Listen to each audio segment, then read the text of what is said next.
Hi, everybody. My name is Mike Mitchell. I'm the executive director of No One Left Behind. And I know the way most people are thinking right now about the holidays coming up, that it's a time to celebrate. And at No One Left Behind, we're celebrating the past 10 years of what we've gotten done in the world.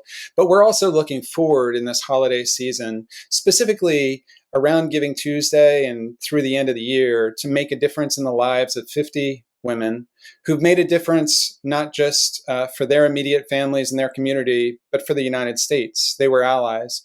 And today we are lucky to be joined by Annie Yu Kleiman, who has a story to tell about the difference that she has made in and for women. So Annie, welcome. Thanks, Mike. It's great to be here.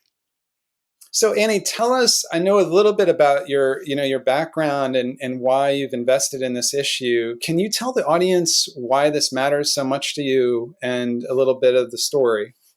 Yeah, absolutely.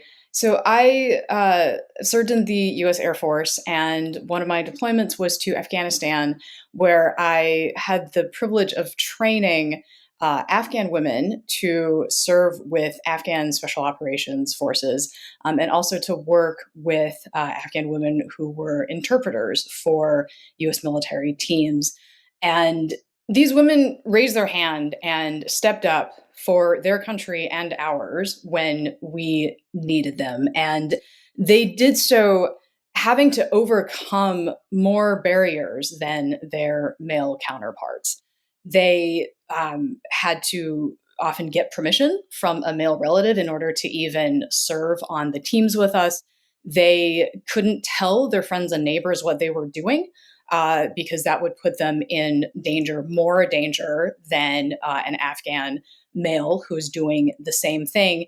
And with the Taliban back in control, they are in much more danger than their male counterparts. They can't leave their homes, they can't work, they can't go to school, they can't even speak in public now. So they did everything that their male counterparts did. They were in just as much danger, and they face more obstacles and more barriers and now because of their service to both their country and ours. And having trained some of these women and worked side by side with them and walked into danger with them, um, it I I couldn't just stand aside and not do something to help when they needed us.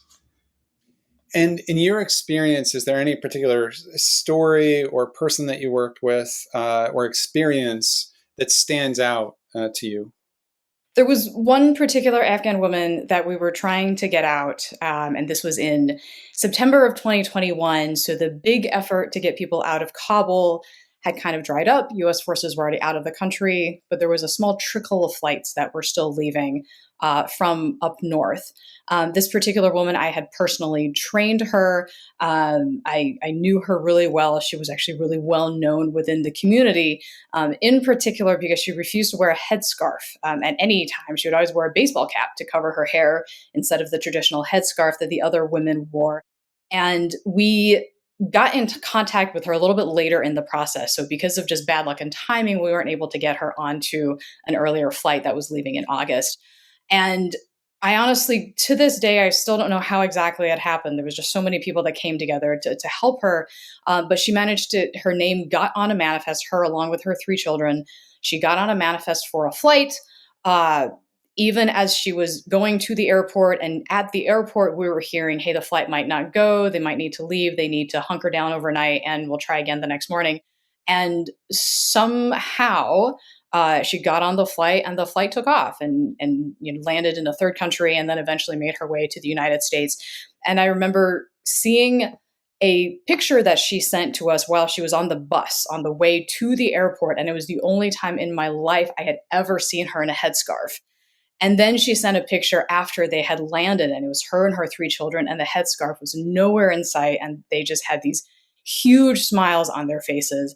And then about a year and a half later, I was actually able to see her and a lot of her colleagues, her compatriots in person at an event, and was able to give her a hug and say, like, you're actually real, you're here, you're physical, like, I see you, you made it out.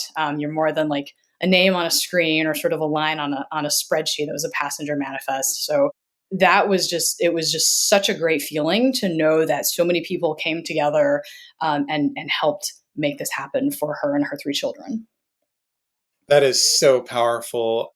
So these women aren't damsels in distress. These women are strong and brave, and they stepped up when we asked them to. When the United States asked for their help, they were the ones that volunteered despite all of the obstacles, despite all of the barriers that prevented them from doing that. And now that they are in a position where they need our help, they're in danger because of the service that they rendered to our country and theirs. That's now is our opportunity to help them.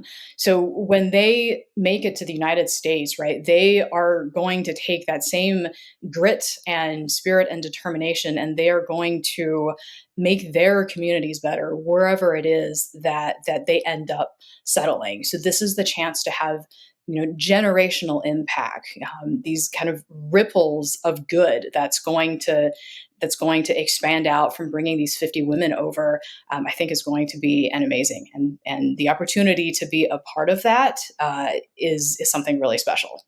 For the people that are watching and who are always hungry to make a difference and who may be moved by this idea of serving women, and knowing that they can, what would you say to them and those folks that are watching that are considering investing in No One Left Behind?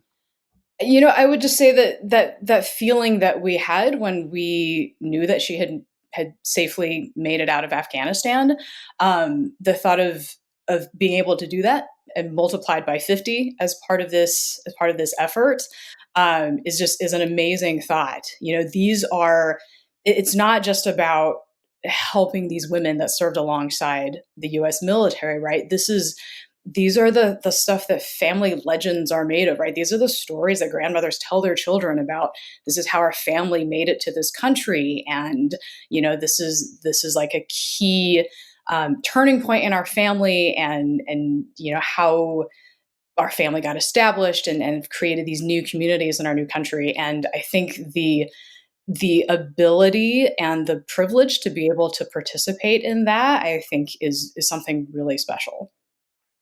Wow. Well, Annie, thank you for taking the time to share what you did with us. To all the people that are watching, I mean, you heard it here. There are 50 women right now, lives like the story that Annie just told, where your investment can make that story real and can make the folks that land in this country be part of the stories for generations to come. So please consider giving to No One Left Behind and consider making a gift. We are aiming to raise $250,000 to serve 50 women. And hopefully you will be one of the donors and one of the people who can share your own story about the difference that you made.